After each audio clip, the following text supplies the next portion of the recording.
बच्चों, मैं आप लोगों के लिए आज से शुरू कर रहा हूँ 11th क्लास केमिस्ट्री के कुछ वीडियोस। तो आज हम बहुत पहले यानी बस सिर्फ first chapter some basic concept शुरू कर रहे हैं और सम बेसिक कंसेप्ट्स के अंदर हम कई पार्ट्स में इसको डिवाइड करेंगे। तो आज हम बिल्कुल बेसिक शुरू करने जा रहे हैं। The first thing of this chapter starts with the matter.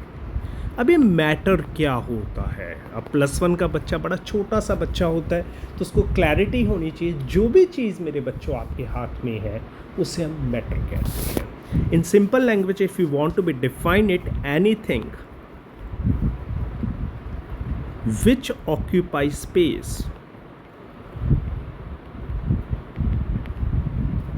जो जगह घेरता है, और consist mass, or sensed by any one or more human senses.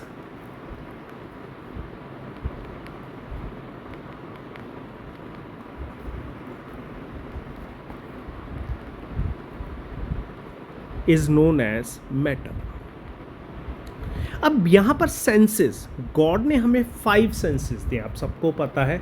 तो उन सेंसेस से जैसे आप क्या करते हो, नाक से किसी चीज़ को स्मेल कर पाते हो तो जो वो चीज़ है वो मैटर है, ठीक है। हाथ से टच करके पता कर पाते हो, जीभ से, टंग से टेस्ट करके पता कर पाते हो, तो ये सब चीज़ें मैटर है। अब चूंकि केमिस्ट्री में हम मैटर से क्यों शुरू करें, ये कई बच्चों का क्वेश्चन हो सकता है। चूंकि हम केमिस्ट्री में केमिकल्स के बारे में पढ़ना चाहते हैं, उनसे दोस्ती करना चाहते हैं। सो बेसिकली केमिकल्स भी एक मैटर का ही पार्ट है। तो हम सबसे पहले मैटर को अंडरस्टैंड करेंगे और मैटर को अंडरस्टैंड करने के बाद हम कहाँ एंटर करेंगे?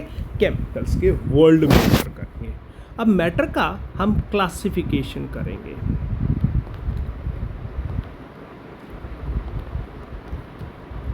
अब मैटर को हम 2 तरीके से क्लासीफाई कर सकते हैं। तो physical classification, and second is chemical classification. अब जो फिजिकल क्लासिफिकेशन है वो बेसिकली बहुत इजी है आपका। फिजिकल क्लासिफिकेशन के अंदर हम उसकी फिजिकल स्टेट के बारे में डिफाइन करते हैं। फिजिकल स्टेट से आपको मेरा मतलब है कि वो सॉलिड भी हो सकता है, लिक्विड भी हो सकता है, तो और गैस भी हो सकता है। मींस फिजिकली जो मैटर होता है वो 3 टाइप का हो सकता है: सॉलिड, लिक्विड एंड गैस। मैं आपसे पूछूं सॉलिड सिंपली अगर आपको डिफाइन करना हो तो इसके अंदर वॉल्यूम भी फिक्स होता है और शेप भी फिक्स होती है, क्योंकि इसके मॉलिक्यूल्स में या एटम्स में, आयंस में स्ट्रॉन्ग इंटरेक्शन होते हैं। हम केमिस्ट्री में 3 ही चीज़ों के बारे में बात करेंगे: एटम, मॉलिक्यूल और आयन। हमारी केमिस्ट्री में 3 ही चीज़ें हमारे पास हैं: एटम, मॉलिक्यूल और आयन। तो अगर इनमें इंटरेक्शन स्ट्रॉन्ग है, if the interaction are strong between atoms, molecules और आयंस, तो वो कंपोनेंट, वो मैटर हिल भी नहीं सकती, उसकी शेप भी फिक्स होगी और वॉल्यूम भी फिक्स होगा। लिक्विड के अंदर वॉल्यूम तो फिक्स होगा बट शेप फिक्स नहीं होगी, क्योंकि इंटरेक्शन कंपैरेटिवली वीक हो गई। और गैस में neither volume nor shape are fix, क्योंकि जो इंटरेक्शन है इंटर एटॉमिक यानी एटम्स के बीच में, इंटर मॉलिक्यूलर यानी मॉलिक्यूल्स के बीच में, और इंटर आयनिक इंटरेक्शन अगर बहुत वीक है, so it exist in the gaseous form. Understand मेरे बच्चों? So physically matter can be classify into 3 form. अब एक चीज़ और, सॉलिड को लिक्विड में बदलने के प्रोसेस को क्या कहते हैं? Anyone in the comment box में बता सकते हो कि क्या कहते हैं हम। बेसिकली सॉलिड को लिक्विड में बदलने के प्रोसेस को मेल्टिंग कहते हैं, और लिक्विड को सॉलिड में फ्यूज़न या फ्रीजिंग कहते हैं। फ्यूज़न। लिक्विड को गैस में बदलने के प्रोसेस को वेपोराइजेशन और इवापोरेशन कहते हैं। इनमें डिफरेंस अभी आगे बताने वाला हूँ। गैस को लिक्विड में बदलने के प्रोसेस को कंडेंसेशन कहते हैं। कंडेंसेशन। यहीं पर अगर आपको सॉलिड को सीधा गैस में बदलना है तो इस प्रोसेस का नाम क्या होता है मेरे बच्चों? सब्लिमेशन। जिसमें सॉलिड लिक्विड में नहीं जाता, सीधा गैस में कन्वर्ट हो जाता है, और गैस को सॉलिड में प्रोसेस बदलने को कहते हैं डेपोजिशन। सो इन प्रोसेसेस के नाम याद कर लीजिए: solid to liquid melting, liquid to gas vaporization या evaporation, gas to liquid condensation, liquid to solid is fusion, and at the same time solid to directly conversion into gas is known as sublimation, and gas to solid is deposition। Next point पे move करते हैं। मैंने यहाँ पे एक छोटा सा question आपसे पूछा है कि इवापोरेशन और वेपोराइजेशन में क्या फ़र्क है। सुनिए, evaporation is a basically surface phenomena,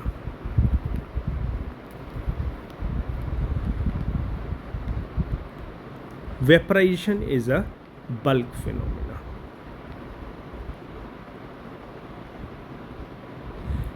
ये जो इवापोरेशन होता है ये एट ऑल टेम्परेचर्स पे हो रहा है, हर टेम्परेचर पे हो रहा है। आपने कमरे में एक गिलास पानी थ्रो आउट कर दिया तो वो धीरे धीरे धीरे उड़ जाएगा। रूम टेम्परेचर पे इस तरह से पानी का भाप बन के उठना, दैट इज़ कॉल्ड वेपराइज होना, दैट इज़ कॉल्ड इवापोरेशन। जबकि बॉइलिंग जो होती है that is only taking place at boiling point या बॉइलिंग टेम्परेचर। अंडरस्टैंड? सो ये मोटा मोटा फ़र्क है इन दोनों के अंदर। एक छोटा सा डिफरेंस जो आपको और क्लियर होना चाहिए, what is the difference between vapours and gas. आप देखो, वाटर को कभी गैस नहीं, वाटर के गैशियस फेम को हम क्या कहते हैं? वेपर्स। और हाइड्रोजन जो कि गैशियस होती है उसे हम कहते हैं गैस। सो कुछ कंडीशंस में गैशियस फॉर्म को गैस कहा जाता है और कुछ कंडीशंस में गैशियस फॉर्म को वेपर्स कहा जाता है। एक छोटा सा बट काफ़ी इम्पॉर्टेंट पॉइंट है, तो यहाँ पर याद रखना, दो substance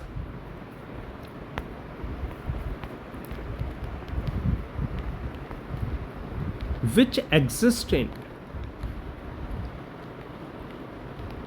gaseous form at room temperature, मतलब रूम टेम्परेचर पे जो जो गैस मिलती है आर नोन एज गैसेस। जो रूम टेम्परेचर पे गैसियस स्टेट में होते हैं उन्हें गैसेस, जैसे hydrogen, oxygen, nitrogen, CO2, and etc. These are some examples. But those substances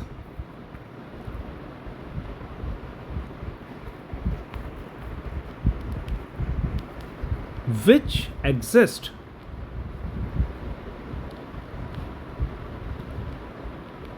either solid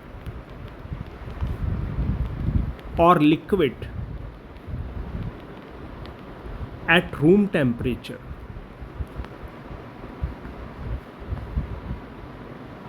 and their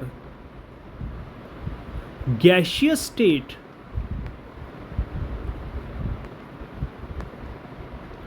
obtained at high temperature, मतलब कहीं हाई टेम्परेचर पे गर्म करने पर गैसियस स्टेट ऑब्टेन होती है, आर नोन एज वेपर्स। फ़र्क समझ आ रहा है? जैसे वाटर है, रूम टेम्परेचर पे लिक्विड होता है तो वाटर की गैसियस स्टेट को हम क्या कहेंगे? वेपर्स कहेंगे। कॉपर रूम टेम्परेचर पे सॉलिड होता है तो इसकी वेपर स्टेट को या इसकी गैसियस स्टेट को हम वेपर्स कहेंगे। मरकरी सिमिलरली इसे भी हम वेपर्स कहेंगे। तो मोटा मोटा आपको मेरे हिसाब से फ़र्क पता लग गया होगा कि रूम टेम्परेचर पे जो गैसियस फॉर्म में एग्जिस्ट करते हैं उसे हम गैसेस कहते हैं, और रूम टेम्परेचर पे जो लिक्विड या सॉलिड होता है और उसकी गैसियस फॉर्म अगर हम हाई टेम्परेचर पे ऑब्टेन करते हैं तो उसे हम क्या कह देते हैं?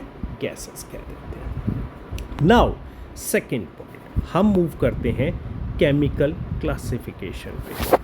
केमिकली ये बड़ा इंटरेस्टिंग है, केमिकल क्लासिफिकेशन।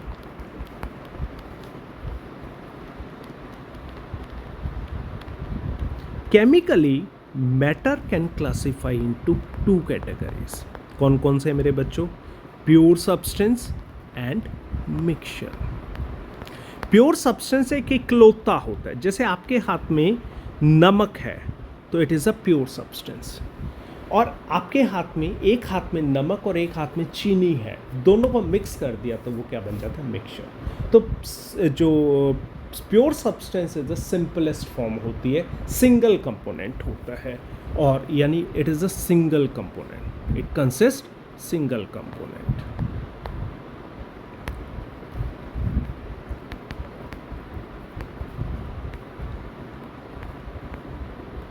और इस तरफ क्या होते हैं? टू और मोर component mixed.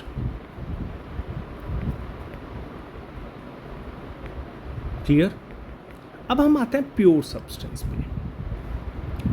Basically pure substance को हम दो कैटेगरीज में डिवाइड करते हैं. That may be classified as element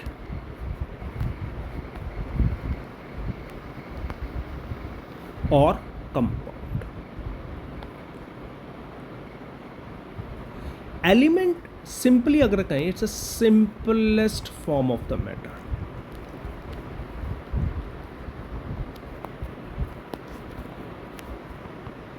और इसको पहचाना कैसे जाता है?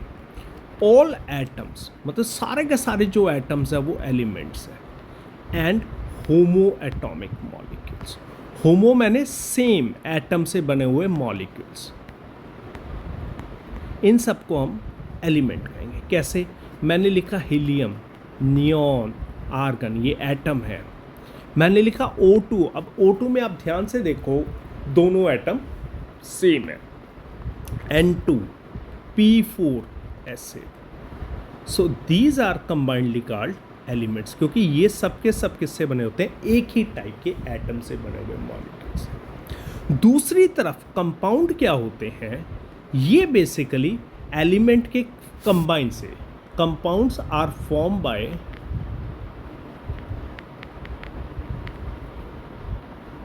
combination of elements in fixed proportion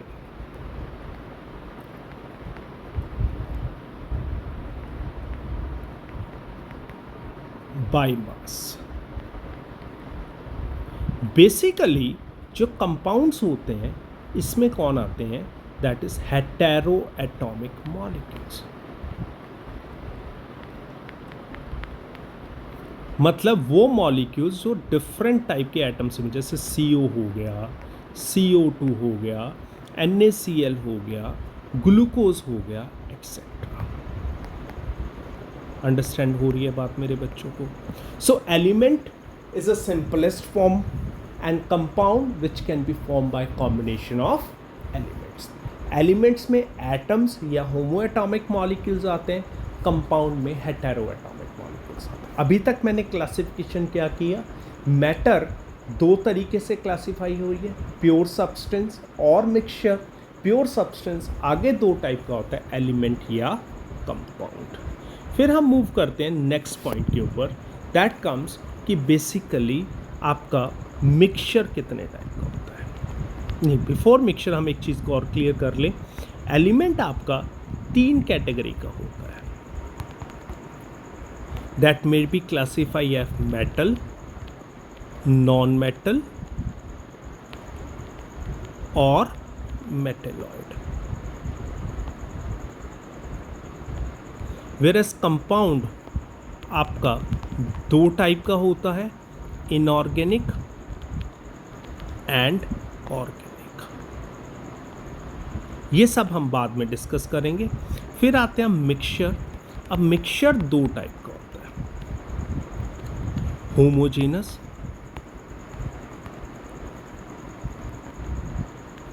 heterogeneous. Homogeneous क्या होता है? Which has same composition through out.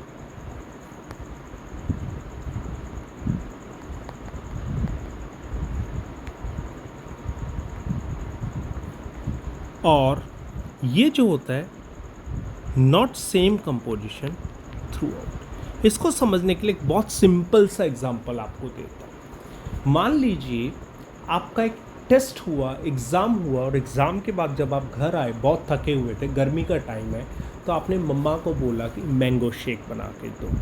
अब वहाँ पर मैंगो शेक कैसा बनेगा ये डिपेंड करता है आपके मार्क्स पे। मम्मा आपसे पहले पूछते हैं बेटा आपके मार्क्स कितने आए। इफ़ यू गॉट 100 में से आपने बोला जी आई गॉट 90, 95 और 98 और 100 मार्क्स, तो उस कंडीशन में मम्मा बड़े प्यार से एक गिलास में दूध लेंगे, उसमें आराम से शक्कर घोलेंगे, उसमें मैंगो भी घोलेंगे, तो वो प्रॉपरली बिल्कुल प्रॉपर शेक करके आपको वो मैंगो शेक दिया जाएगा, जिसका टेस्ट पहले सिप से लेके लास्ट सिप तक बिल्कुल सेम आएगा। It means it is a homogeneous.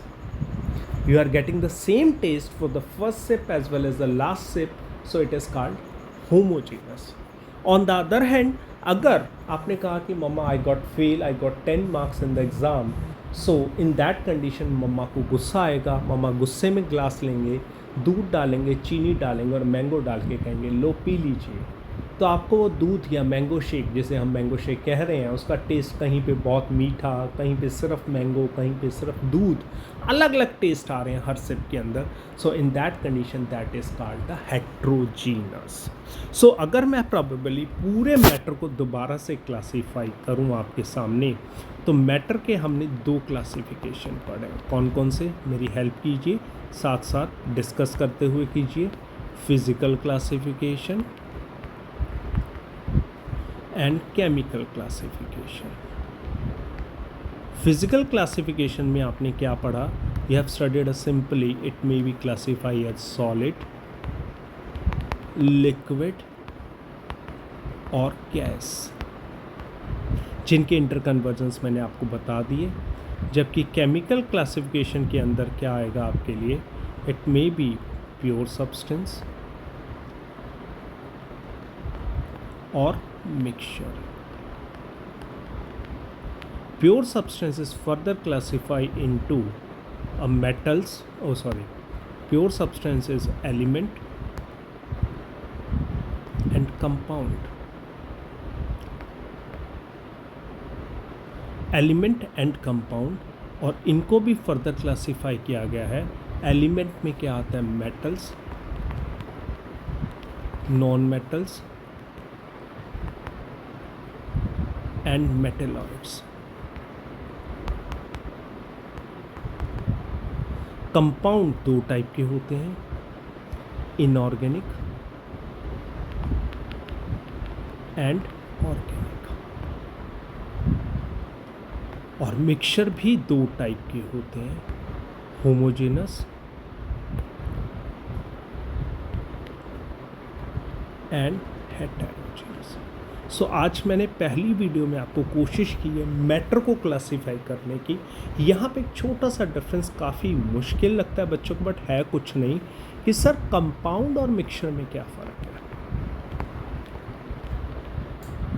देखा जाए कंपाउंड में एलिमेंट प्लस एलिमेंट होता है, और यहाँ element plus element, element plus compound या कंपाउंड प्लस कंपाउंड आ सकता है। पर मज़े की बात है यहाँ पर ये केमिकली मिक्स्ड होते हैं या केमिकली एक दूसरे से मिक्स होते हैं, केमिकली बॉन्डेड होते हैं, और ये सिर्फ एक फिज़िकल मिक्सचर होता है। मतलब यहाँ पे जो कंपाउंड की प्रॉपर्टीज़ होती हैं पेरेंट एलिमेंट से ऑल टुगेदर डिफरेंट हो जाती हैं, पेरेंट एलिमेंट से ऑल टुगेदर डिफरेंट हो जाती हैं। जबकि मिक्सचर के अंदर जो पेरेंट कंपोनेंट है, जो प्रॉपर्टीज़ होती हैं मिक्सचर की, उन पेरेंट कंपोनेंट्स के इन बिटवीन आती है। कंपाउंड में जो एलिमेंट्स का रेशियो होता है वो फिक्स होता है। फॉर एग्जांपल अगर मैंने CO2 बनाया है तो इसमें कार्बन और ऑक्सीजन का रेशियो 12:32 आएगा, इट इज़ फिक्स। जबकि मिक्सचर में आप कितना भी कार्बन और कितना भी ऑक्सीजन डाल सकते हो। यहाँ CO2 नहीं लिखेंगे, यहाँ C+O2 लिखेंगे, क्योंकि दोनों सेपरेट हैं।